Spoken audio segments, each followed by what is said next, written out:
There's we are the only mammals that drink others' milk, right? Is that right? I don't know that. I mean, I think Yeah, I believe. I mean, think about that in a second. I mean, I know I've saw that and read that multiple times, but I'm like, what other animals would do it? yeah, that makes You know what sense. I mean? You'd Like, have to domesticate other animals to be yeah, able to do it. I think my guess is the closest, um, the closest possible existence in nature would be like a hybrid animal where like, I don't know, is a mule considered a different animal than a donkey or a horse? Because I would think a mule would still be having the milk of the donkey or the horse that, gave birth to it. yeah, Um, but I think, yeah, beyond that, it's probably hard to conceive that there's that many animals in nature drinking the milk of other animals. yeah. It's never been. It's just never been nothing for me. It's never been nothing that's ever been. I felt like quality for me ever. Yeah, Even like I never feel good off yogurts or any of that. It always sits heavy in my stomach, and I don't know if yeah, it's just starting from that the lactose intolerance, or if it's just been that my body just doesn't respond well to it. yeah. Maybe that's interesting because I would think that I'm guessing you're like Northern European descent, and I would think that the people who could process it best are probably Northern or Western European people. Yeah, and that's another thing though. It's just like I love the whole ancestry thing, but how much that's even relevant? Yeah, it's hard to say, but I would have to say that, wherever it is that humans domesticated animals for dairy production, the humans in that region would probably have, kind of like symbiotically evolved to be codependent on that dairy Or is this the production. only resource available and the human body is so durable that can sustain it? Sure, That's the thing. Like sure. I love these whole carnivore diets and all Yep. this shit, but just like it's not relative to people because I think it's what's sustainable per person and what they're given. This is we're just now coming into a time frame where we can actually consume the foods that we want to consume Mhm. to a few hundred years ago, it's only what's available. So just because it's Correct. available doesn't mean it's the best for you. Just because only meat was available doesn't mean it's the best thing for you. And Correct. I understand all these carnivore diets and keto and everything. And I'm not opposed to any style of dieting because I know it can be relevant for anybody, Right. especially based off their specific wants and needs. But to say that we come because our ancestors did this 10,000 years ago, that's best for us. It's like, no, that's just what they had available 10,000. They didn't Right, have right, right, gut right. available 10,000 years ago. Yeah, it's like you don't see bodybuilders like training with logs and stuff like that, or like Right, right, things right. like that. No, I'm pretty sure barbells did not exist 10,000 years ago. Pretty sure dumbbells did not exist, before the Bronze Age. Yet we use those. Yeah, I mean, I think, all of this stuff with diet and training, everything comes down to heuristics. And these are just models, right? All models are wrong, some models are useful. And so, I was talking to my one of my college teammates about this the other day, where he's saying, what do you think about, intermittent fasting or eating one large meal a day? And I told him I don't personally do it, and I don't personally do it because I can't eat enough food within the window that I need to eat to actually like sustain my training regimen. But what my diet requires is me to be honest with myself. Right. So if I'm hungry, I need to eat, and I need to eat if I'm hungry. But if I'm not hungry, I don't eat. And I can stick to that. Some people can't stick to that. They don't have the discipline to have the self-awareness to say, I'm not hungry right now, I'm not going to eat. So if they're of that mindset, then perhaps a harder rule system would work for them, right? If you can't trust yourself to be flexible, within gray areas, then probably it makes sense to move to a firmer, albeit less accurate model of what is proper to do and do that. And that's relevant for general health seekers, but not anyone who's pursuing high tier goals. For the fact being is to fuel your body with the caloric intake that it needs in strength training, in athletics, you're going to have to make sure that you're eating when you're not hungry. Hmm. Like whenever you're putting on 5,000 calories whenever you had to gain weight Yeah. as a football player, there's a lot of times where you have to drink milk, or a baseball player, there's going to have to take times where you're eating foods that you don't typically want. Your body's not going to be like, hey, I want 6,000, 4, 5, 6,000 calories a day just naturally. Even Right. if you are putting it under that strain, it's a job to want to remind yourself to eat. That works definitely for general health seekers, but I don't find that working for my athletes. Sure. And I even found, I've been done with my playing career for almost 10 years now, but I've been training intensely for the last 10 years. And, this bothers people when I tell them this because most people aren't in this situation. But, when I was training at my highest intensity over the last few years, if I would get lazy about eating, if it would be like 11 p.m. and I'm about to go to bed and I'm like, I'm a little bit hungry, it's okay. I'll just eat breakfast in the morning. When I would do that, I would get sick. Like for Yeah. whatever reason, if I would try to train, because I train quasi-fasted, right? And so I'm training in the morning. Maybe I'll have a protein shake in my stomach. Maybe I'll have a protein shake and a fruit smoothie, over the course of a couple hour workout. But for the most part, I don't have a ton of food in my stomach. And if I'm not diligent to eat when I'm hungry, eventually I'll wear myself down and get sick. And so it's almost like, okay, dude, do you want to get sick? Okay, no, you don't want to get sick. Okay, eat, even though it's like midnight, even though you're supposed to wake up in 7 hours. Like you need to eat if you want to not be sick. So, it's sort of kind of understanding what works and it's doing the thing that works, and that's what Yeah. works. Yeah, and for someone, and I'm in a very similar boat than you. I don't eat at 12 o'clock. I don't eat at 1 o'clock. I eat literally around my schedule. So whenever it works best for me, very similar boat to you, then that's whenever I eat. And my schedule allows me to kind of open up when I need, as long as I'm not on a phone call or with a client, to eat when I have to. But that also requires a ton of self-awareness. Like, hey, I'm Yes. hungry. Now I need to eat. And then Right. the next step, and it's what people typically are going to be missing, and it's also going to allow you to consume a lot more foods, though, is choosing what foods to eat when you are Correct. hungry. And I Correct. think people really overcomplicate this. I'm a huge fan of having a variety on your plate. I'm a huge fan of constant change within diet, within your nutrition, with your programming, consistent change. I love the idea of change.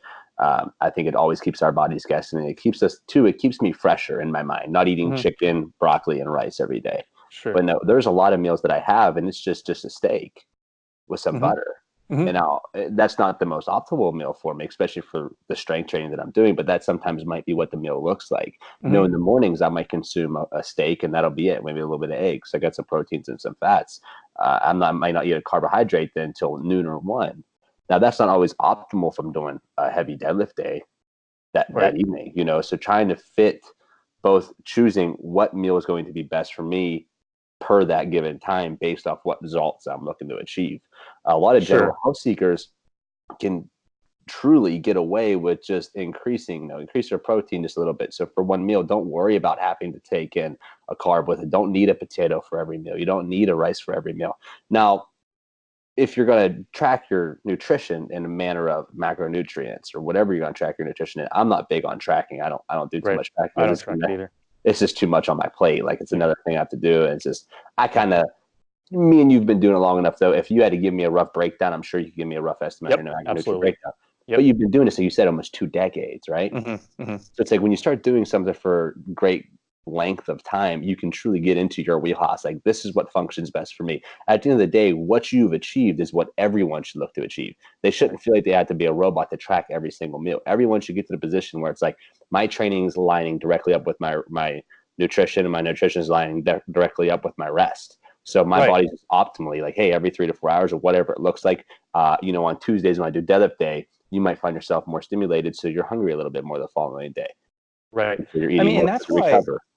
that's one of the reasons why I'm opposed to a lot of trainers doing calorie tracking for a segment of their clients. I do think for a certain segment of people, maybe if they're in the initial stages of training and getting to understand their bodies, getting to understand what they can and can't eat, it probably does make sense to, give somebody a basic estimate as to what their daily caloric needs are and try to get them to consume around that plus or minus depending on what their goals are.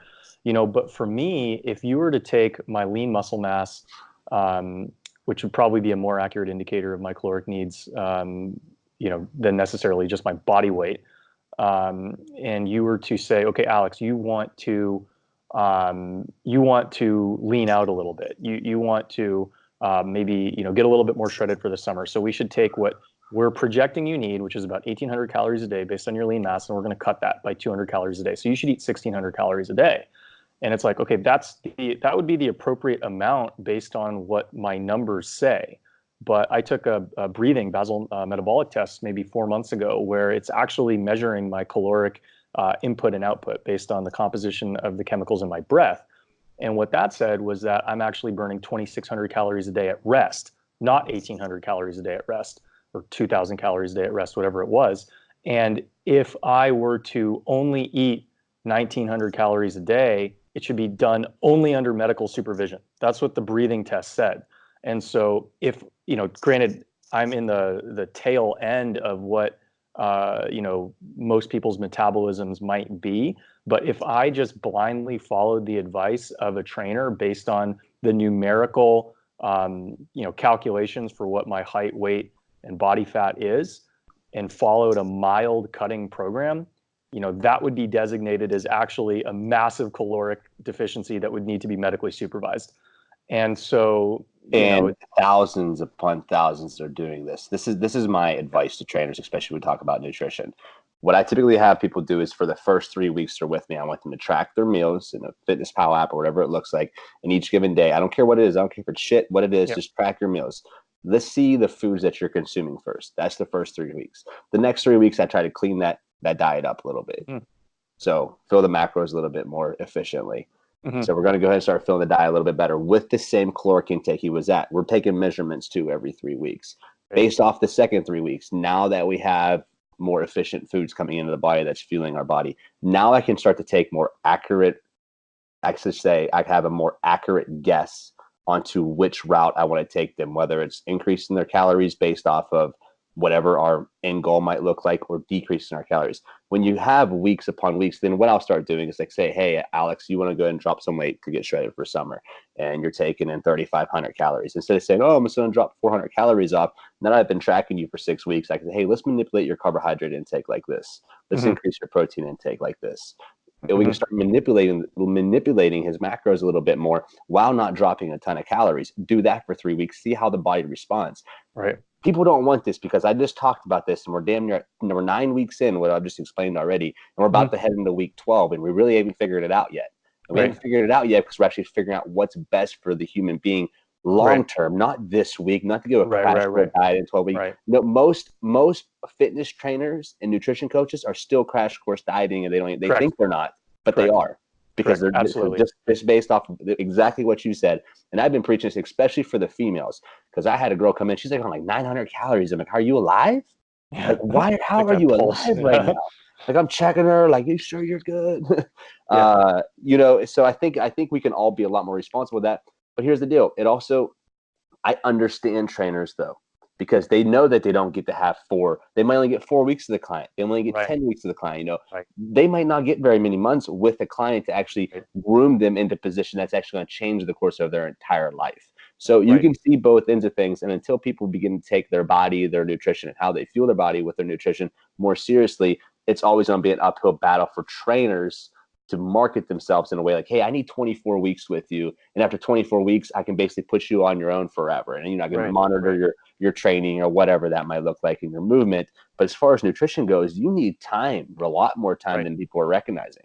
Right. And I've noticed this as well. I grew up playing baseball my whole life, went to Vanderbilt on a baseball scholarship, got drafted to play professionally. Never once did I consider a role in the fitness industry post playing career, because I thought if I took a job on the baseball side, number one, any job that people want to do when they're 6 years old pays nothing when you're 24, right? So anything that 6-year-olds want to do, maybe with the exception of like being a fireman or something like that. You want to be a movie star, you want to be a musician, you want to be an athlete, you're going to be broke for 1 to 10 years, however long you do it. Your starting phase, you're going to be broke. Coaching is like that as well. And, so I never really considered, a career in sports specifically when I got done playing sports. One of the reasons why it took me as long as it did to actually pursue any sort of personal training certification or, really, really get further into the personal training space was because it's filled with snake oil. And the reason why training in nutrition is filled with snake oil is because there's such a delayed input-output feedback loop. So anytime there's a delayed feedback loop between input and output, all the fraudsters are going to come in, because it's impossible to differentiate, or very challenging to differentiate, from snake oil versus a valuable product or service. And so, because so much snake oil exists, and because, a lot of people who are not in the shape they want to be in are not in the shape they want to be in because of base level habits, things they do all day, every day.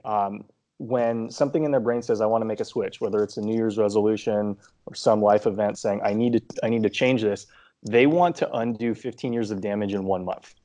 And you can't undo 15 years of damage in 1 month. And if you want to get the best results you can get in 1 month, you're probably going to end up doing something that's unsustainable. But if you want to get the best results that you can get permanently, first of all, it's not going to happen in 1 month. It's probably going to happen in like 3 to 7 years because it took 15 years for you to get there. And what it requires you to do is actually orient your training and diet into taking baby steps. How can I get 1% better with the same level of effort? Or how can I get 3% better with 3% less effort? Or how can I get 10% better with 1% more effort? Because the human brain is maybe not that dissimilar to a frog's brain when you're boiling it in water. You know, we can handle incrementally more on our plate. You know, you can make my training routine 1% harder every week, and it will feel like it's not getting harder. You can make my diet restrictions 1% greater every week, and it won't feel like they're necessarily getting greater. Or you can take the diet choices that I'm making and saying, hey, you know, you're actually doing yourself a lot of disservice in this one area right here. It's totally not hard at all to just not eat at gas stations and never put yourself in a position where you need to eat at a gas station. So if you can make that one switch, that's going to take like 2% mental energy, but it's going to cut out 20% of the bad stuff that you have with your diet. To me, those are long-term lessons that people can take with them to building a healthy lifestyle. What most trainers, what most nutritionists, maybe what most doctors are feeling is, okay, you know, we want to get Zach into a place where he's following what has been recommended by studies. Well, okay, studies involve hundreds or thousands of people. That's not you specifically. It's just the average person. So let's get Zach to follow exactly what we think is optimal for the average person. So number one, what's optimal for the average person isn't necessarily optimal for you. It's like it's the same thing as a grading scale, the standardized test. It's the same exact formula. Let me unpack a few things real quick. Going back, you talked about the input-output rate and why there's so much snake oil in the fitness community. Not only that, and I agree with that. That was actually a cool explanation of it. I never really viewed it through that lens. However, how I viewed it through the lens was both. There is a lot of that. I can totally see it through that lens. Another lens I view it from is just the amount of information. You have top-level professionals arguing back and forth on what they believe in. So everything you read is based off of a study, and each study is showing contradictions with each other. And then you're like, well, which one do I choose? So whoever you chose to follow at the beginning of time, because maybe you had a result from that, or you had a client or two had a result from that, that's the bucket you're pulling from. You could be pulling from this bucket over here, which would be better for a lot more clients, but you refuse not to because you've already learned out of this bucket right here. And then you find yourself, like me, you might say, in a battle with somebody else because they believe that their way of approaching nutrition is intermittent fasting. It's way more optimal. Does that also make sense? So essentially, it's where you're gathering your information from, which also means that it cannot be generalized. Meaning, if you're truly going to work with someone directly, their nutrition cannot be generalized based off of anybody else's research other than the research you'll be doing on that particular individual. Of course, you're going to have certain methods and ways to create a more efficient look in doing it healthy just by simple understanding. And I think what you're going down to is kind of what we're narrowing it down into, is that by simply making just better choices, not totally just reinventing the wheel, rather just making better daily choices is going to start driving more of the results that we're looking for.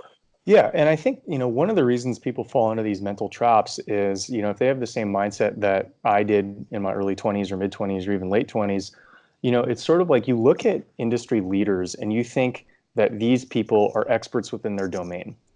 And while it's certainly true that industry leaders are maybe experts relative to everybody else, the amount of things they don't know compared to what somebody would know in their position 20 years from now is staggering. Oh my gosh, not even 20, man. You can go with 2 years. 10. Okay, we just don't the have way we're moving right now. The last 5 years in the fitness industry has been absolutely. People who I once thought were educated are not even on the spectrum anymore. Right, I mean, not even the top 50. Right. And so it's important when people look at different gurus in the diet and fitness space to realize that nobody really knows what they're talking about. Everybody's just using heuristics, and some people have more effective heuristics than others. But if you look at the person who's the most knowledgeable person in 2019 and you compare that person to the most knowledgeable person in 2024, that person in 2024 is going to think the person in 2019 is an idiot, even though today you're looking up to that person and say, oh man, I wish I had those abs, or I wish I could deadlift Alex, as much as that person. can you even say that about yourself in Yeah, 5 years? I mean, I can just simply I can put that on myself as sure. an expert. 5 years ago, I wasn't the same expert as what I am now. That's why I would Correct. never truly consider that's why I don't believe in self mastery. That's why I Mhm. don't believe in even becoming an expert. Everyone's Right. learning people, because we're constant. If you're already an expert, you've lost learning. Yeah. And I truly believe that. Yeah, no, I think it's totally true, and I also think that when you think about when adults do the most impressive things, I think oftentimes it's before they've reached the stage of expertise, and so this is something that kind of worries me about myself. Is as you get older, you become more risk averse because you've done more dumb things over the years, and you're like, oh, Right. maybe I shouldn't do that. At the same time, a lot of the most impressive things that people do are done by people in their mid or early 20s because you haven't yet had that experience of, oh man, I tweaked my rotator trying to move that 150 pound or 180 pound dumbbell over my head. Well, guess what? Like, you need to operate on the risk curve, or kind of far out on the risk curve, if you want to have truly, truly impressive results on a national scale, right? So it's sort of like balancing that do you want to have impressive results on a national scale? Well, it helps to not have been bitten a couple times so you can really push yourself, right? But if you push yourself at that level for long enough, if you do it for long enough, eventually you're going to get bitten, and then you're going to think, oh, maybe I shouldn't do that again. But that mindset might actually be suboptimal for chasing records, but maybe it's optimal for like living life. It is because naturally we're thinking of safety. I mean, we're Yes. trying to stay at the end of the day. We're all selfless beings. We want to stay alive. So Hmm. when a body reads like this dumbbell injured me, Hmm. doing this dumbbell again may not be productive. But like you Hmm. said, to get that national scale, and this is the reason there's only 1% who make it, and that's the number one reason, because the mind has to be more powerful than the risk analysis. Hmm. So until your mind's up, that's why so many people never make it to that top level in Hmm. 1% of anything, because they have a few injuries or whatever it comes, and they're afraid to continue moving forward. And not only on that, man, it's the self sabotage.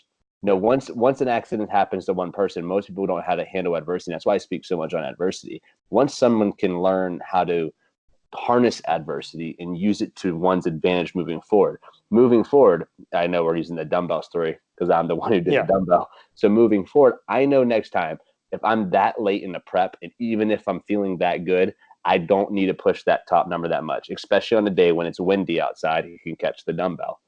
So it's just like, Mm. now moving forward, instead of saying my body, I immediately registered that for myself. Like, I played through the scenarios. Here's what happened. I viewed my training. I logged it. I know now moving forward. So I know what I should say, what precaution I should take moving forward. Hmm. For instance, now we're talking about my discs. So I have a bulging Yeah. disc in my back. I took basically 5 weeks off of very moderate training because of my shoulder. So I was Hmm. doing very little stuff, very little leg working off of a whim. I pulled 800. My body wasn't Hmm. used to that stimulus. For 6 weeks, I wasn't pulling heavy. And all of a Hmm. sudden, I felt good. I'm like, I'm going to pull 8. And I was strong enough to do it, but my back simply couldn't support it in perfect form. And that was another thing. I got myself in perfect form, went up, and I tell guys, hey, if we move optimally in position, the odds of us getting hurt are very, very, very, very, very slim. But I Hmm. just go to show right there that my muscle structure was strong enough to handle the weight, but my spine wasn't. Right. So And then, I and it's so challenging because most studies are done on average people, right? right, Because it's right, and just a that's and lot. that's another thing that people should also think about. Most studies are done on average people, and not only average people, but people with different stimuluses, different situations, different stressors. Right. Everyone is so case to case. Everything is so different, and you really realize that the more I work with the masses, the more I realize that's why there's no one nutrition plan is practical for them. So when I Right. give out basic nutrition plans in my ebook, one's 2,700 calories and one's 3,500 calories, and it's Hmm. adjust accordingly. Adjust Right. accordingly. These are literally just numbers on paper. That's really all that is. For you, it Yeah. could be 32 optimally, and your macros might be 40, 30, 20, whatever it might be. And it So it's like, changes every day too. That's the one thing that yeah, that it it kind does of change every bothers me. day. And that does change everything. Let's go into that.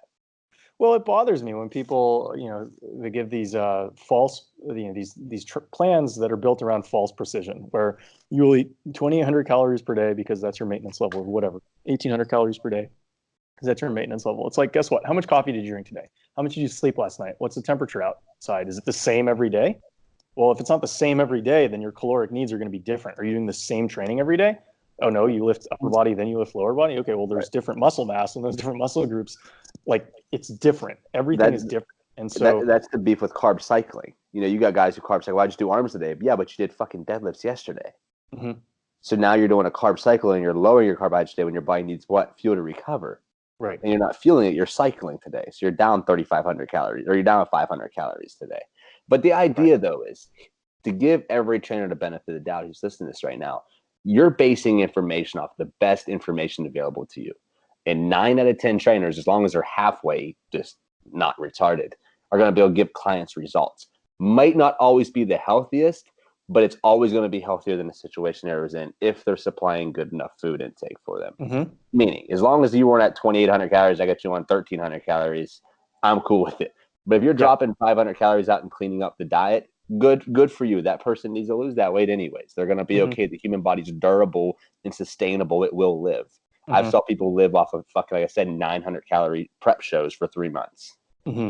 So it's like the human body will survive, but it's Right. not. It's going to be. There are ways to make it more optimal, but it's the idea of lifestyle change, and it just scares people because they don't want to make real commitments. Everyone wants that. That's why antidepressants are so big. That's why Adderall is so Right. big. It's Right. really easy for quick fixes. All it does is mask the true problem at hand. Well, and it's because I don't think people have an understanding of how far off base their daily routine puts them. And it's really hard to have that conversation. Hey, Zach, like 50% of the stuff you do between when you wake up at 7 and when you go to bed at 11 or whatever, 10 and 6, it's Right. like, hey, Zach, half the stuff you're doing is terrible. Uh, do you want to make it better? Like, that's not a that's not a easy sell to get people, because most people have put at least some thought into how they construct their days, and 90% of people think they have above average intelligence, which is what the Dunning-Kruger effect, I think, or at least related to the Dunning-Kruger effect. And so it's really hard to convince people that all the things that you do require changing. It's not just one fix. There is no one fix that will allow you to get back to the body figure that you were when you were 16. It's like your body has changed from 15 to 35 as a result of the cumulative actions that you've taken over the last 20 years that include everything that you've done all day, every day for the last 20 years. And what do you think it is? Why do most people not recognize? I think so we need to have mental models to understand how the world works, right? And everybody's mental model, including my own, is wrong, right? Because the world is so complex that we need to reduce complexity into simple heuristics that help us understand the world. This is one reason why, This even is if, this stop right. That's one reason why people don't believe it. I get around people who don't believe in energy. You can't feel an energy when you walk into a room or you go to a sporting event or something. right, What are you? But there's right, certain people right. who don't focus on that It's because it's because too complex. It doesn't really have any like real tangible notice behind it. it's incompatible with what we're taught in school. And so this is really interesting, because if you think about people who are the most successful within their domains, they tend to have what could be called extrasensory perception. It could also be called insanity, and both I think are correct designations, because what if you're going to be a leading expert within a space, you need to know what's been published, but you also need to know what hasn't been published. Because if all you know is what's published, then you have no advantage over some other person who just reads a lot. And so if you want to know more than the person who knows all the studies that's been published, you need to know all the studies that have been published, plus the studies that haven't yet been proven out or haven't yet been published. So what that means is the people who are the experts in their field are by definition going to believe in some things that are designated as pseudoscience, not because they're not true, but because we haven't been able to prove them to be true yet.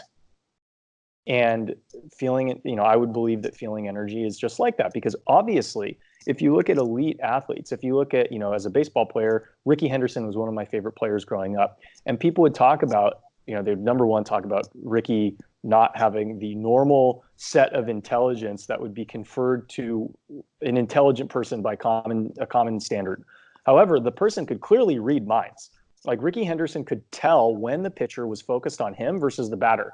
And he could tell when that focus, which is essentially, I would think, manifested through body language and perhaps eye contact. And it may be even just a feeling that he gets, because he's certainly not mapping it out on paper, but he just gets this feeling like this guy's paying attention to that guy, not me, I'm going to go. And he would be considered a genius level base stealer by major league standards, but you can't actually teach what he knows because these inputs are individual to him. He couldn't just put it on paper and say, when you feel way X, run to third base. Well, that's just like boxing.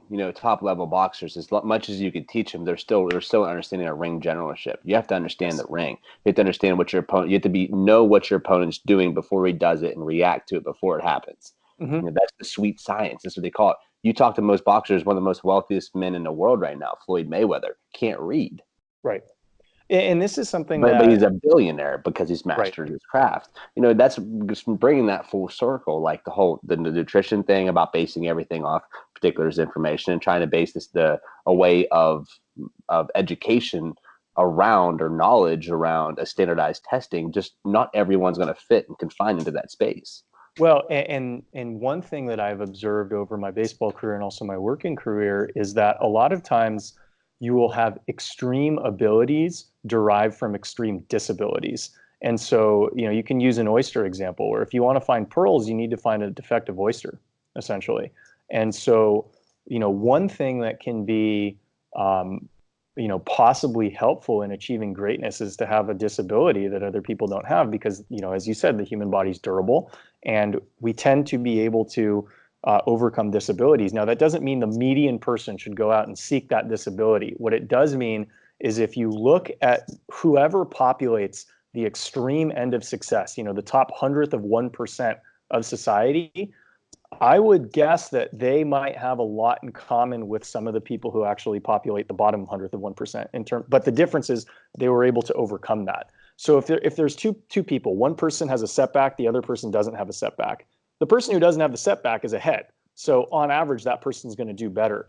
But if you think about which of these two people has a better chance of being elite, it could be the person who's had the setback because the setback is increasing the chance that something extra normal will happen to overcome the setback. And not only that, man, let's just be 100% frank. With more adversity comes more experience. The only reason that you and I'm sure people listening to this podcast by now can already tell you're a very educated person, played professional baseball. And you know a lot about lifting weights and nutrition. Still, you sought me out as a coach. Yes. So yeah, you see, trying to bring this full circle. What you're saying, if we're finding ourselves, if you're finding, okay, let me rewind. Let me collect my thoughts here. We're all understanding. You were a professional baseball player. I wasn't. Things led you in there to be a professional baseball player. The reason I'm in the position that I'm at for you to ever seek me out was because of the adversity that I've gone through that I was able to overcome. If I was never given that adversity, I would never gather enough wisdom to be on this phone call with you today. So with the more adversity that I face, the more learning that I'm able to have, the more growing that I can do. I was at a rehabilitation center with kids a couple months ago, and I was looking at them. I said, every single one of you have a strategic advantage against every other kid, and it's a rich town called Carmel, Indiana. I said, you have a strategic advantage over them. I know you don't feel like it right now, but the skills that you're learning and the experience that you're gathering through this adversity is going to prepare you for way, way, way more of what the world's going to throw you than these kids will ever have to face. Your hardest adversity is already behind you. Anything moving forward, that's your baseline. I was able to base that off my parents' drug addiction. The hardest time in my life, I was able to base the rest of my life off of nothing. I've saw that already. I've experienced that already. So I strongly believe with you that adversity, he who can deal with the most adversity is just going to go the furthest in life. And I truly believe that. It's mastering adversity. If you want to master anything, try to master adversity.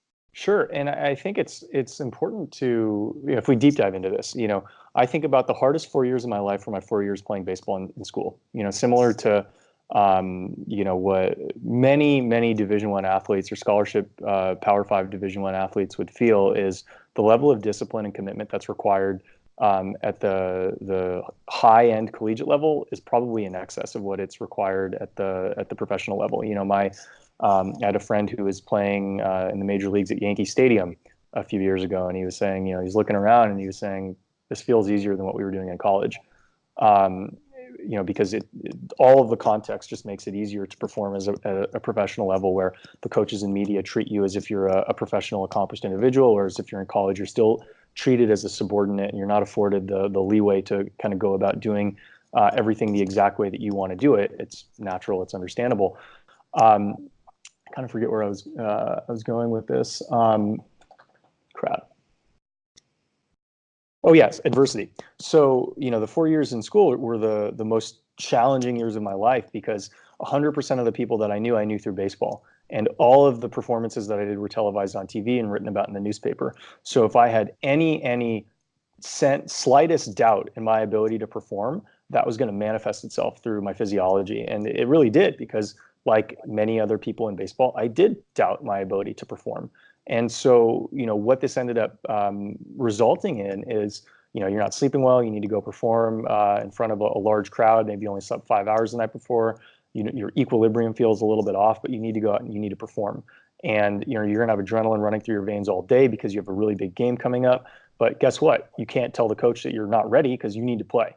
And so, forcing myself to overcome the challenges that were presented to me in school, number one, it left me with the best friends that I'll ever make in my life.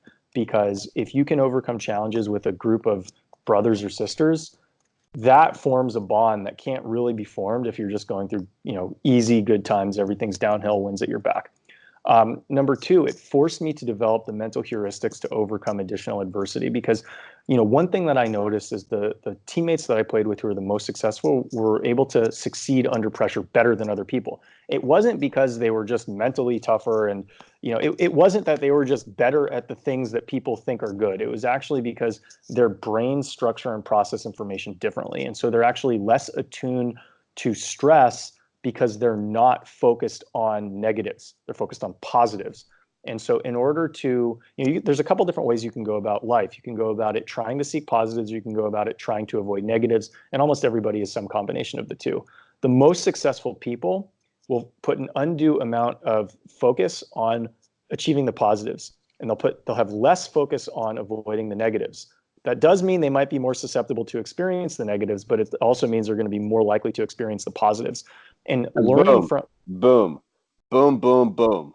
Agree. They're more accessible to facing the negatives because they are more blind to it. yes, However, when they do face the negatives, they're more focused on knowing how to get through it because they're constantly rerouting. Their brain is constantly rerouting themselves back to the positives. Even while in a negative situation, they're able to view their adversity in a manner of a positive. right. And this isn't universally good, right? We look at athletes and we say, oh, these people have championship mindsets, which is true. Their ability to compete is obviously world class if they're world class performers. But when you look at other associated traits that happen with these guys, like a third of NBA and NFL players are experiencing financial distress 3 years after they're done playing. A lot of players might have gambling issues. One of my good friends like gambles more than he should, right? And Michael Jordan has a gambling problem. Charles Barkley probably also has a gambling problem, or Michael Jordan at least had a gambling problem. Why do we think that these negative traits are experienced in the most successful people at a disproportionate level? It's because they lack the thing in their brain that says don't do that, right? So just like you want Michael Jordan to have the ball in his hand when his team is down two and there's 4 seconds left in the game because he thinks he's going to win, he's also going to think he's going to win at golf when he's not good at it. He's also going to think he's going to win at blackjack when it's just luck if he's playing according to the deck. And You these also type you begin to play according to your ego, and I think that's where the switch is because at the end of the day we're all human beings, we have Mhm. emotion, right? And that's where I think it is. The brain's going to, and then once you begin to feed the ego, so you have so many positives and you begin to feed the ego, I think that's a lot that has to do with it. But I also think it's a simple ignorance, the lack of knowing.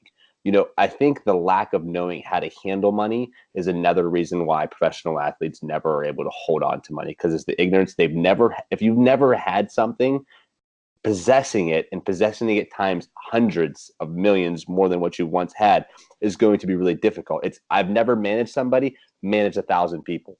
What? Right. What it comes down to, because all money is break it up into dollars, is just people. How you spend its resources, right? So how are you Sure. going to manage 1,000 people? I don't know how to manage 1,000 people. You do this, you do this. Next thing you know, you're putting money where you think it should be going, but it's not inevitably where it's going, or you're not getting a return back on what you expected. Or the Well, ego takes over and it yeah. believes that, hey, I'm going to be able to make this money back somehow, some way.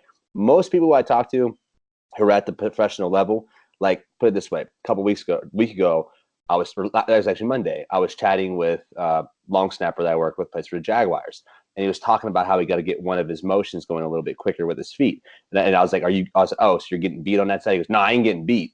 Like, he didn't even allow that thought to come in. Like, no, I'm not getting beat, but I'm going to be. I could potentially be seeing into the future. Yeah, But yeah, yeah. he immediately dismissed out the idea of even being beat.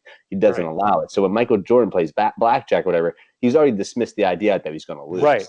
The Right. idea is Right. not Right. even relevant. It's not even present. Right. Right. Which you could see might result in him making more 3-pointers when the shot clocks or game clock's running down and losing more money at blackjack, because that's Yes. exactly the Yes, mindset that you want for exactly. both. And Absolutely.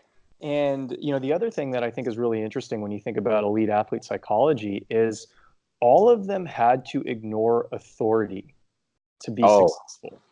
And I think if you look at any elite level human being, they've yes, had to ignore authority to get to that position. All authority does, authority is a sheepdog. That's all it is. And people have a hard time believing this. And I know it's an over cliched term. People are sheep, but they are. And I can see it on a basis that's so simple. A couple of weeks ago, 2 weeks ago, I was at the gym and I said, yo, we're going to start in there's 25 people in there. And I'm talking to 2 or 3 guys, my crew. The whole gym shuts down. They start listening, stops what they're doing exactly, because I'm the authority role, if you right, right, will, right. in the facility. Everybody stops. And it Yeah, wasn't even directed towards them.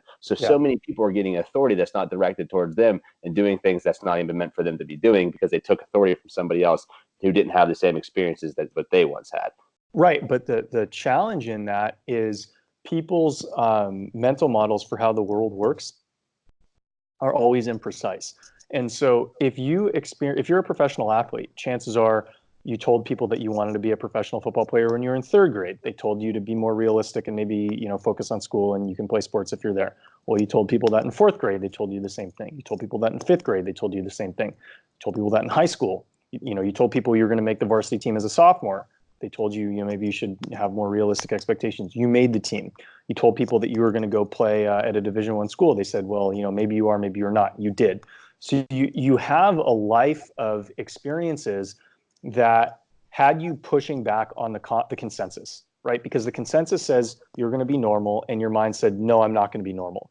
And the consensus says you're going to be normal and you're going to fit in, and your mind kept saying, no, no, no, no, no, I'm going to be extra normal. And fighting back against the pressures to be normal was in part what allowed you to get that scholarship, to get drafted, and to make the money that you made professionally. Now, when you have that history of pushing back against the pressures to be normal, and you have maybe a few $1,000,000 in your professional sports contract, well, when a financial advisor says you should probably seek to make 7 to 10% returns, maybe you're going to take his advice.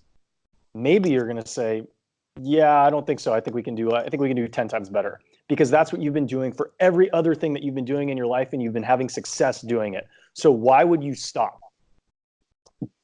Dude, 100%. And why would you listen to, if you've had a coach, Michael Jordan's had a coach, his high school coach cuts him from the team. So he has a professional in his space, cuts him from a team. Why would he listen to the next professional that says manage your money this way?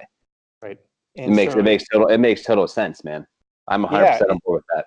And so that's why I think it's hard for people to understand, these elite people who go bankrupt, or these elite people who, the higher you rise, the higher you fall. It's more like, a lot of these people have mindsets and life approaches that is just much more oriented towards big wins and big losses, right?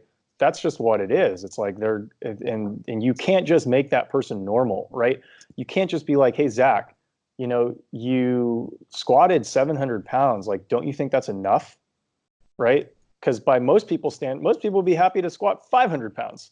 Right. And like, if you said, hey, Joe on the street, you can squat 500 pounds with 0.001% risk of a disc issue, or you can try to squat 700 pounds with a 3% risk of a disc issue. Which one do you want?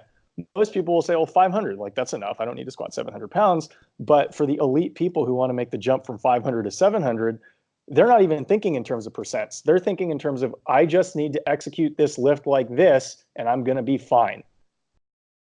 And when they have that mindset, they're going to be fine 97 times out of 100. But there's still going to be that kind of tail end. You can't really account for that stuff, and that's sort of the craziness that's required. It's nearly required, I think, to achieve elite success. But it's also understandable why somebody might not want to be of that mindset and might want to optimize for a lower risk, lower yield approach.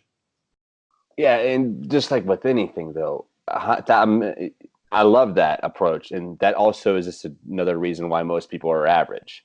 That's why the majority of the world's is poverty or middle class. That's why America's middle class is, because it takes more risk to get out of the middle class and into the upper class, the 1%. It takes more risk to be better than an average lifter. It takes more risk to become a better baseball player. More risk is vulnerability. What's vulnerability? I'm going to make the senior team as a sophomore. You're crazy.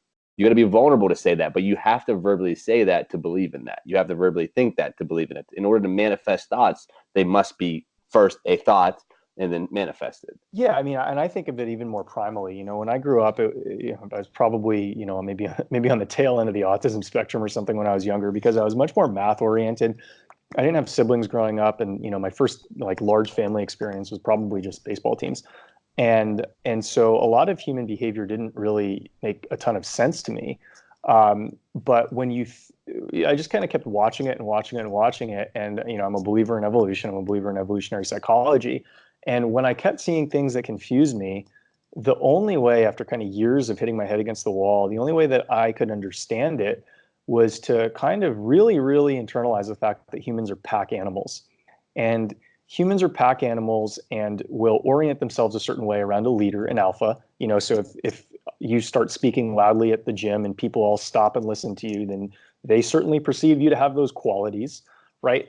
But people are implicitly scared of threatening the other people around them in their social circle.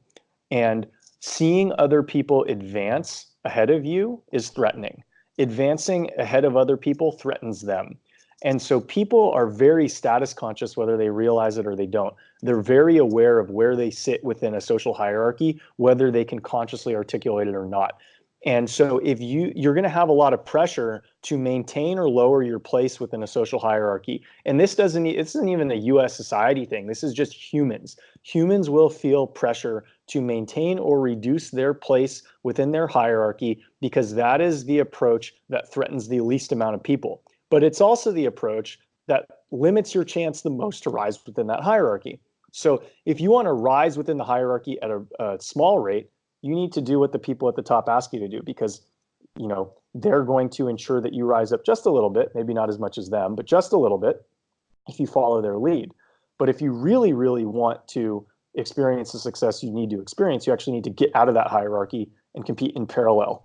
And people are very, very familiar. If this is your place within a hierarchy, you're familiar with your small social circle. You don't want to piss your small social circle off. You don't want to tell them how ambitious you are, because they're actually going to put pressure on you to maintain your place within that hierarchy, to stay within your lane, and passing them in the lane threatens them. So they're going to try to keep you down.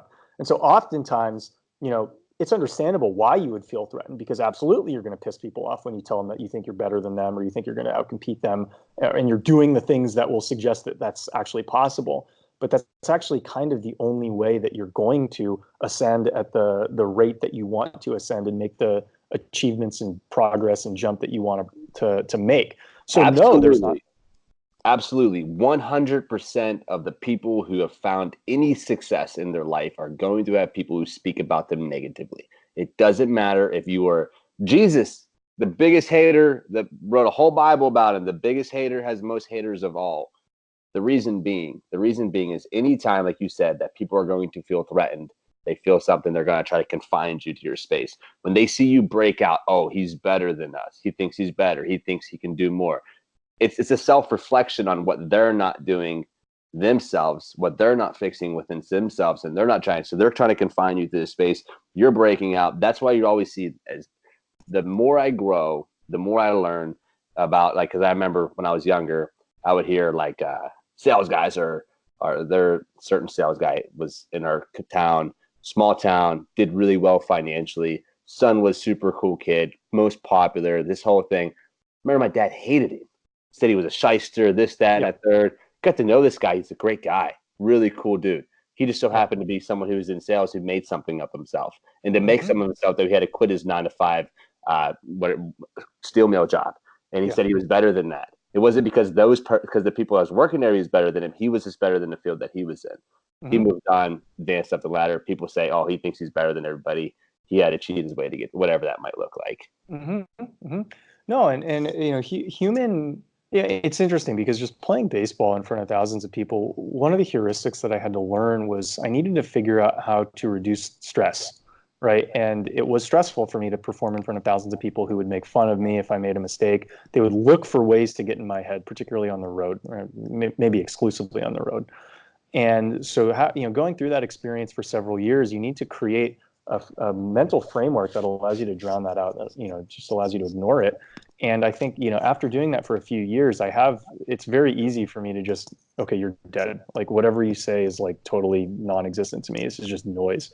Most people can't do that because most people haven't experienced like 1,000 days in a row of high competitive environments that would require them to develop that. Alex, how what skill sets did you manifest though during that time that you could give to somebody who does, like, because most people listening to this podcast right now is not going to have 1,000 days of uh, stress thrown at them based on performance and being on the road in front of 30,000 people playing baseball. How do we tell people, hey, how do you create this environment? How do you create it to just be noise and not actually be words that's going to change who you are as a person? Their opinions can't change your reality.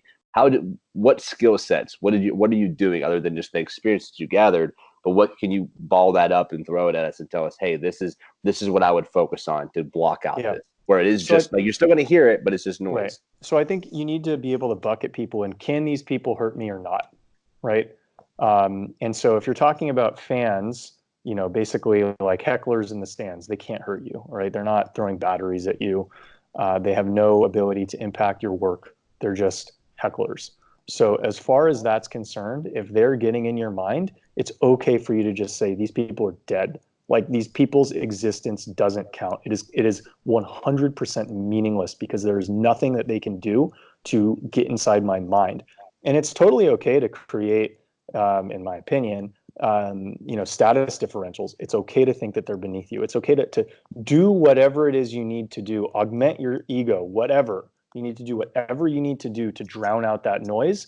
And if that requires you to believe something that is not true about yourself, that is not true about your surroundings, just to drown that out, that to me, that's okay.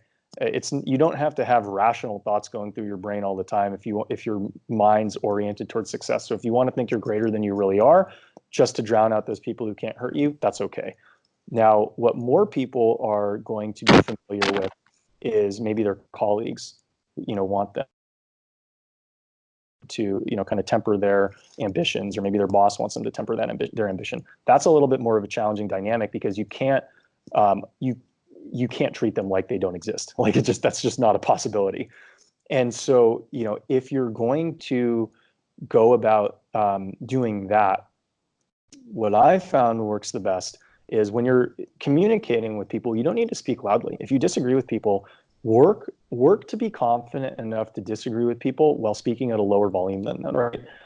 People really don't know how to handle that. Where, if I'm your boss, Zach, and you disagree with me strongly, but you don't raise your voice and you just kind of say, well, I disagree because this is what I'm trying to do, and I understand that you're trying to do this, and this is that, and that, and that.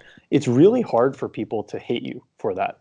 If you operate combatively and you say you're wrong, and this is why I'm going to do this, and this is why I'm going to do that, and this is BS, like, yeah, you're going to create conflict. But you can actually disagree with a lot of people as long as you're not disagreeable about it.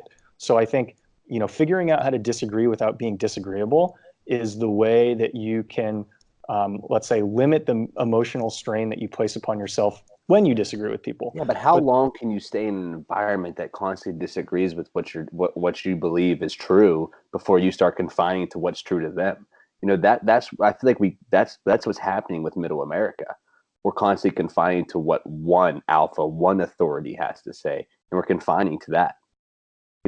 It's cool. Like it's yeah, okay. I Like you think can be you're at a workplace right it's now, and you can yeah, disagree with your boss, right? And that's totally fine. But if everything he does you're in disagreement with, you're going to, no matter what, you're going to have to eventually start shrinking. correct. So I think the best way that you can hedge that risk is you need to have a lot of relationships with a lot of different social circles. And that's one thing that the internet is allowing you to do is, I think 10 years ago or even before, almost all of your relationships are going to come within like one or two different social circles. Maybe it's your work, maybe it's your church, maybe it's your kids' little league team. I don't know. But there's like very, very limited amount of social circles that you can be a part of before the internet. And so what happens when there's a limited amount of social circles that you can participate in is you are beholden to the alpha of those small social circles that you're a part of, right? That puts you in a high risk situation. You don't want to be in a life situation where you're critically dependent on the opinions of like two people and those two people can't change. You want to put yourself to be in a position where if you're dependent on the opinions of other people, you can rotate them out. So that gives you the most negotiating leverage. Just like if you're interviewing for a job, you have more leverage if you have 6 job offers and you say, okay, well, how does this compare to the other 6? Just like if you're trying to buy a car and you know that you can get that car for a certain price down the street, it always helps to have options. People don't realize this when it comes to the social circles that they participate in. They kind of believe that the social circles that they participate in are not chosen. They're just kind of there, and it's not something that they can necessarily supplement. It's like, no, you need to supplement it. You need to meet people outside of your social circle if you want to grow emotionally, if you want to see things from an alternative perspective, and if you want to have the opportunity to leave the social circle that you're presently a part of.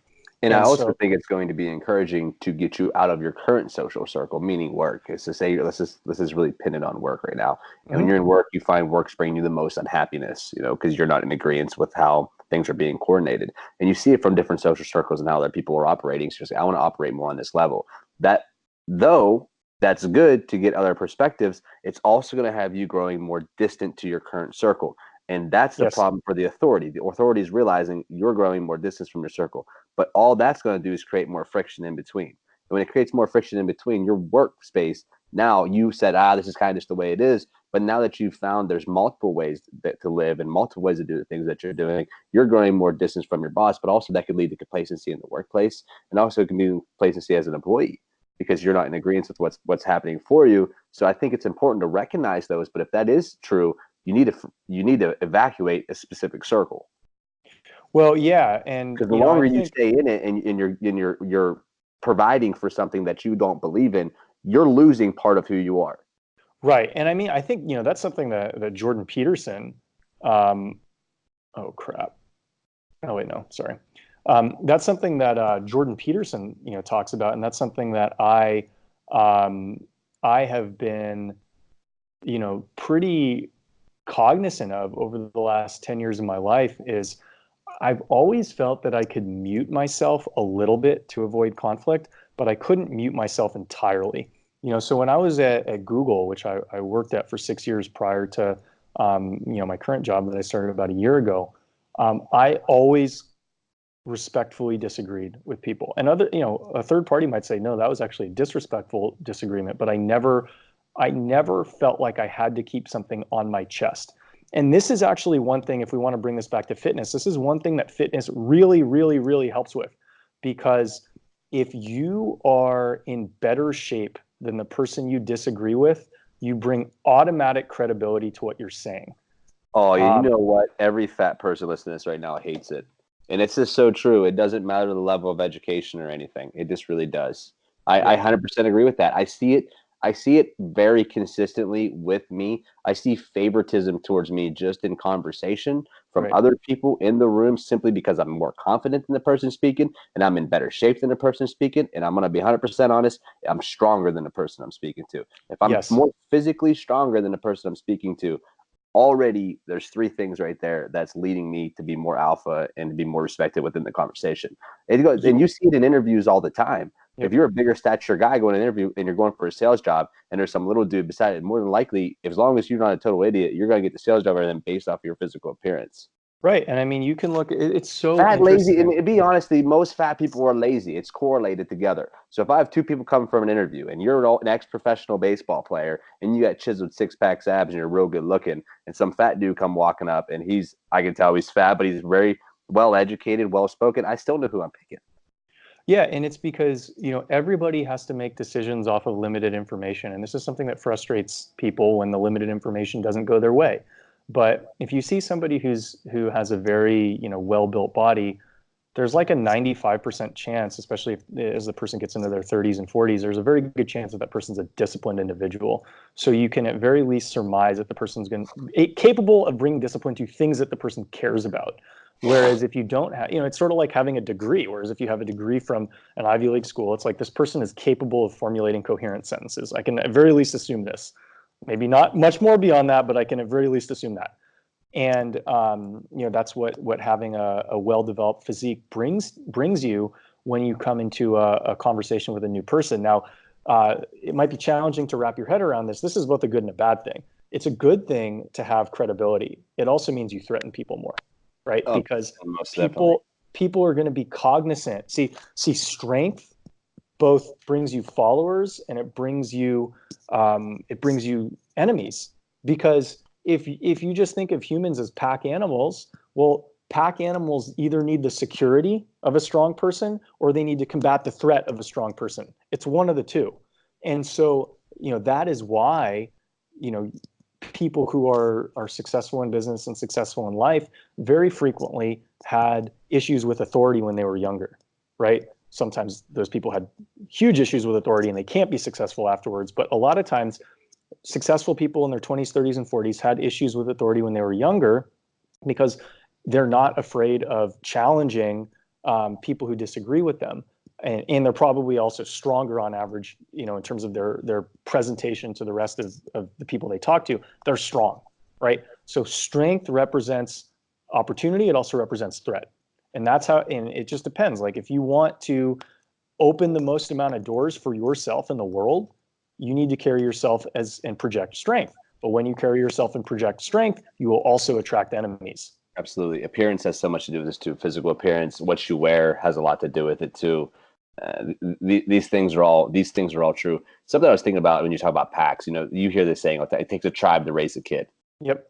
We've all heard that saying, and I've always believed that to be true as well, because a lot of people raised me essentially. My mom was the number one, but a lot of friends' parents, and I was raised by a lot of people who really distilled a lot of value in me. I like the idea of thinking that that's definitely what we confine to as packs. Yeah, I mean, and It's really it's everything. We hang out with the people who are most similar to us too. You ever notice that? That's something yeah. I did a really I was really conscious of this year. Mhm. Actually, since I started the gym, but really the last 2 years. You mentioned earlier my very best friends are on the baseball team. Well, because you guys obviously share something so deep and so intertwined together, and you're able to go through certain struggles and adversities together, and that grows the humans closer naturally. You hitting it off with some dude when you were in college who was fat, out of shape, and sat at a desk, you guys probably wouldn't hit it off because you didn't have very similar common interests. Something that I've been really putting effort into is not just becoming friends with someone as an acquaintance, rather than trying to grow deeper in a relationship with someone who is totally different than me, a Right, middle-aged guy who doesn't work out, who's extremely well off, or whatever that might right, look right, like. right. How can I Well, learn how to find common ground in relationships with this guy? Because there's always going to be skill sets that I can gather from him, which correct. then makes me more, you can say, approachable, if you want to quote Yep. the alpha, if you will. Now, if I can learn how this pack organizes and Yeah. operates and what stimulates them and what to say and what not to say, because at the end of the day, we can categorize people. Not everybody, not each individual, but there's boxes. Yep. Wealthy, most wealthy people hang out with wealthy people. Most poor people hang out with poor people. Yep. You can start to categorize these things. Once I'm able to understand how I can manipulate and understand this different group, this demographic, this pack of people. I'm going to be able to then come into this pack and be able to communicate to them in an effective manner to get whatever I might need. And that's Right. not trying to be, like I use the word manipulative. It's not trying to be manipulative, but we have to learn how to fit within society's norms. Correct. And what it also teaches you how to do is to supplement your own understanding of how things work. Yeah, Because it's not the way it's never the way you think it it's is. not the way you think it is. And usually, to be successful in one domain, you need to place excessive priority in that domain. So, like, in order for you to set junior powerlifting records, you probably had to think that it was more important than objectively it really was. Otherwise, Absolutely. why would you have put the effort into doing it? But what that also means is you're undervaluing things that maybe objectively you should value more. And so, anytime you see somebody who has something or is doing something that you envy or want to have, and that person isn't doing the things that you thought were necessary to achieve that, that is a amazing opportunity to reassess what you think is most important. Because what everybody thinks is most important is wrong. It's just a summation of your life experience, and it should be constantly improving over time as you're exposed to more ideas and life experiences. And so if, the first example of this for me would be around lazy people, or if like I played baseball with lazy people, or I played baseball with fat people, or even, when I was in college and my best friend and I would joke we would have older guys come into the locker room, minor league and major league players. And the one way that we joked that we could differentiate between the minor leaguers and the major leaguers is the minor leaguers had abs and the major leaguers did not have abs. And this is a counterintuitive thing, right? Because you would think that the harder working people should be more successful within their domain. But when you see this pattern contradict your assumptions over and over and over again, it can't be an accident. It's like, okay, so why are the big leaguers fatter than the minor leaguers? Something about the mindset that allows them to be fat, or the approach that allows them to be fat, possibly places them an advantage over the people who are like super, super fit. Let me guess what these things are. The people who are a little bit fatter maybe don't care as much what other people think about them, and maybe that allows them to perform better when the pressure's on in a hand-eye coordination sport.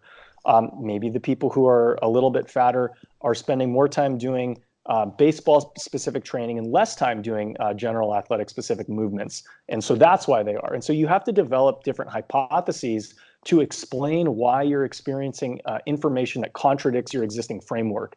Most people don't. When most people experience information that contradicts their existing framework, they dismiss it. They reinforce their existing framework and then just like hate whatever thing contradicts their existing framework. Because you need to grab it. That's usually life lessons. That's threatening. It's threatening to you. It's threatening to the things that you already know. When you are pitching something the same way, and all of a sudden you're realizing this is not so definite. This is a biased opinion that I'm having. And then instead of human beings, we have such a hard time understanding emotion, because the minute we're wrong on something, our sensories kick in. We don't want to be wrong. Survival. We got to be right. We got to be going this way. We got to be progressing. Evolution, moving forward. If that's something we believe in, it's evolution, the act of moving forward. Then our minds begins to register that. So then we censor, hey, this is just this one case. That guy's fat and lazy. How do you ever make the pros? He must have got lucky. He must have had a good agent. This, that, and the third. Right. And there's a reason why your brain plays these tricks, right? And so this is the complex thing. It's because the brain wants to reduce chaos into simplicity. I mean, I live in San Francisco. There's a lot of mentally ill people here, and you can see them kind of like talking to themselves on the street. And so clearly their brain is being overloaded by complexity. And the way that they deal with it just isn't a functional way to deal with it within our existing social framework. So there's a need to distill complexity into simplicity. And it even makes sense at times to have these irrational thoughts in order to, or incoherent thoughts or self-contradictory thoughts in order to, I would say, condense the complexity into simplicity. But it's wrong. And it will lead you to, I guess, number one, you're less likely to threaten the people who taught you this existing framework. Maybe your parents, maybe your smallest social circle. So yeah, if you don't think outside the box and you don't want to reorganize how you're thinking and perceiving the world, you're going to threaten people less, but you're also not going to be able to perceive a lot of arbitrage opportunities in life. Hey, Right. And not this only, is, go ahead, sorry. oh, I was just saying, hey, it's easier for me to be more successful than less successful. These are things that people don't understand is in life, people typically will equate, you work hard, harder you work, the more successful you get, harder you work, more successful you get. And that's true, but it's not completely true. Sometimes you can work less hard and be more successful. And if you can identify those areas where you can put less input in and get more output, the only way you can do this, the only way you can identify these things is when confronted with a challenge to your existing framework, you reorient your framework. You don't discount the information that you're exposed to. You take it in and you reassess everything that you thought you knew to incorporate this information. Dude, and this is such a common thing, especially with normal people, sheep. I was at a dinner and I was talking about my goal. They're like, what's the goal? How's the business doing? People ask me very generalized questions. I always say things that are so absurd to them that they just kind of look at me like I'm crazy. They're like, how's it going? I'm like, you know what? I'm really in a position right now that I'm seeing how I'm trying to work as least as I possibly can and make as much as I possibly can. And they just kind of looked at me and someone goes, that's not how it works. I said, for you, because you have to log 12 hours a day to get overtime, you get 4 hours Right. overtime. I said, I don't. My Right. logs are different than yours. So Right. I'm constantly in my business. I'm always reassessing. I mean, I'm talking I never had a business plan, right? Yeah. It's constantly changing. Whether I do small business, it's constantly evolving. It's literally reassessment day after day. I'm going through a million fucking scenarios at a time, and I'm breaking them down in my mind to find the most simplistic approach that's Mm-hmm. going to give me the biggest ROI. That's Mm-hmm. all I'm looking for. The Mm-hmm. most simplistic approach, the biggest ROI. I can free up more of my time. When I can Right. free up more of my time, I can show more people my character, who I am as a Right. person. I'm not so Right. on my computer working like this. I can spend more Right. time on the gym floor. The more time I spend on the gym floor, when people are like, man, Zach's actually helped me out a lot with this stuff. Oh, and by the way, he has that one ebook available. Someone go and purchase it. It didn't have to Yep. be some extravagant thing. It just had to be a good program that was going to add value to them. And then I showed them me, my character, my person, so they could touch me on an emotional level. Right. And then they could buy the least time-consuming product, if you will, that I Yeah. might have. And Well, that's also why you see like big brands, big brands that are crushing it, who have a really emotional attachment, right? So you see chicks who post bikini things. They're not really working very hard, right? But they have a nice body for whatever it is. They realize they're able to leverage their nice ass and their fake tits, so they can put a bikini on and they can get paid $20,000 a month through Instagram ads. right. Like, don't hate that person for learning to leverage themselves, even if they don't, Right. if it doesn't match morally with you, right? Right. Right. Right. There's people doing this on a massive scale. Well, and the other thing is people don't keep score appropriately or accurately, myself included. And so by what I mean by that is, if you're trying to be the most successful gym founder you possibly can, sure, you need to do administrative things. You need to work with finance team. You need to make sure that your bills are paid. You need to do all these things on a computer that are required to keep the lights on. But what a lot of people don't necessarily realize is the further you go up within a human hierarchy, the more people perceive you to be a leader, the more they're going to model their behavior after what they see out of you. And so, yes, you might need to do 4 hours worth of computer work every day.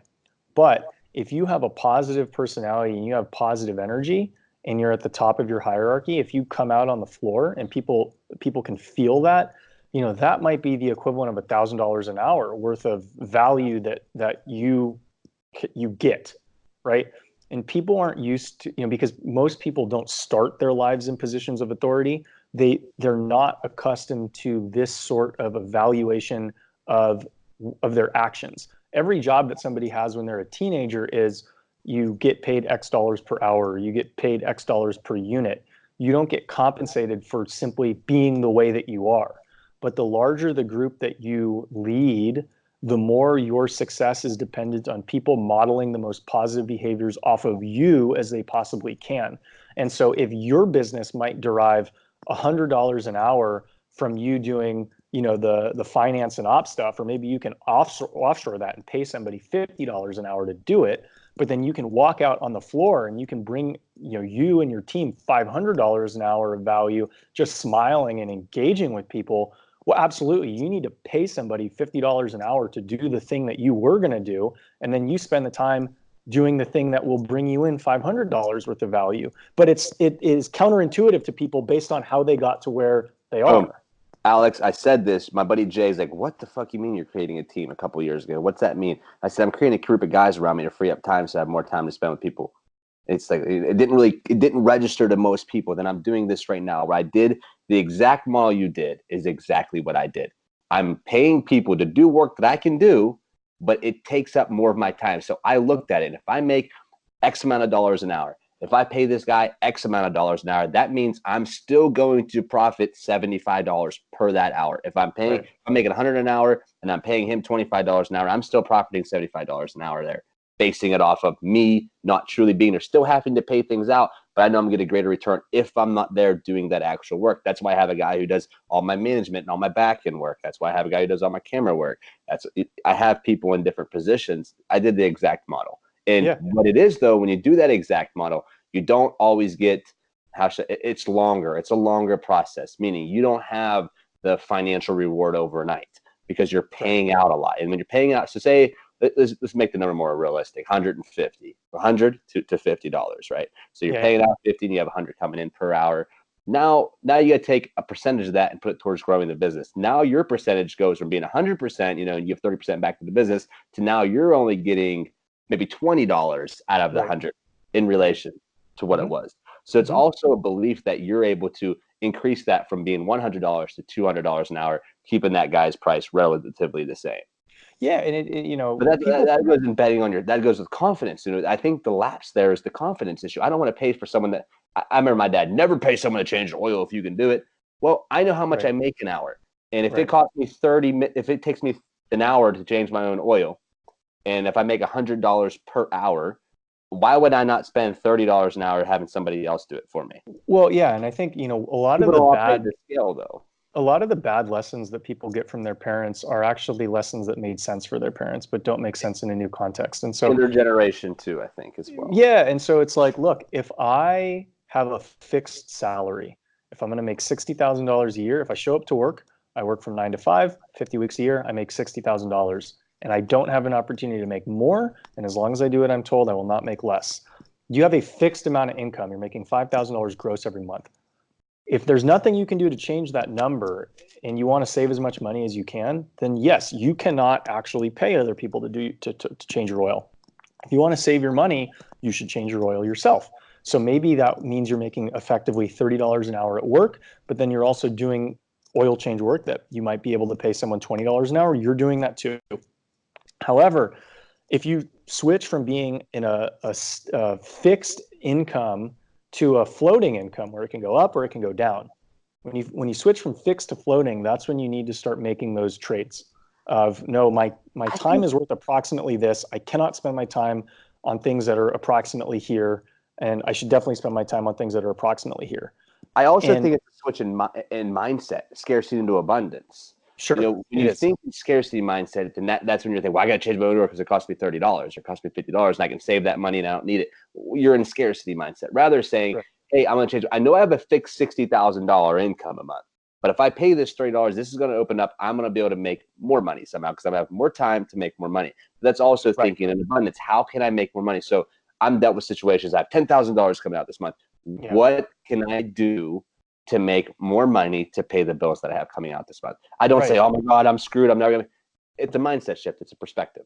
Right. And the way I rationalize it is, how can I buy my time back? Right. Yep. And so for me, it's like if I'm scheduling a flight, if I'm taking an Uber, because, I'm in a city, so I just take Ubers everywhere. I don't own a car. It's like I always have a choice, if I want to get a shared Uber, my own Uber, it's like, okay, so if I'm getting like less than $50 an hour of value off of saving time, it's like a really bad use of me Right. trying to save time. Right. So yeah, like I should pay that extra $3 to get there like 8 minutes faster in my own Uber or something Right. like that. Right. Yeah. Or like, yeah, I should, recovery is really important to me. So, if I can fly out at 8 a.m. for $150 or 11 a.m. for like $225, it's like I should take the 11 a.m. flight because, yeah, I would pay $75 to sleep an extra 2 hours. Exactly. Alex, I got to pee like a racehorse. This has been a great podcast. How can Wonderful. we find you on social media? You can find me on Instagram, sustainable.gluttony, or you can also find me on Twitter, Alex Feinberg. The handle is actually sustainable glue1, GLU1, but sustainable gluttony is how you can find me. And I will make sure those are all below. Yeah, link those up. Send me a direct message. I check them fairly regularly. Always happy to chat, share life experience. I do a lot of this for fun right now, so really happy to help anybody get incrementally better or exponentially better, dependent on however you want to take charge of your life. So hit me up. Happy to help. Love it. Alex, thanks a ton, man. I really appreciate you coming on today, sharing all your wisdom and all your experiences. You're a hell of a guy, and I can't wait to have you back, man. Yeah, looking forward to it, Zach. Thank you very Awesome, much. man. Talk to you, bro. Yeah. Charlie, come.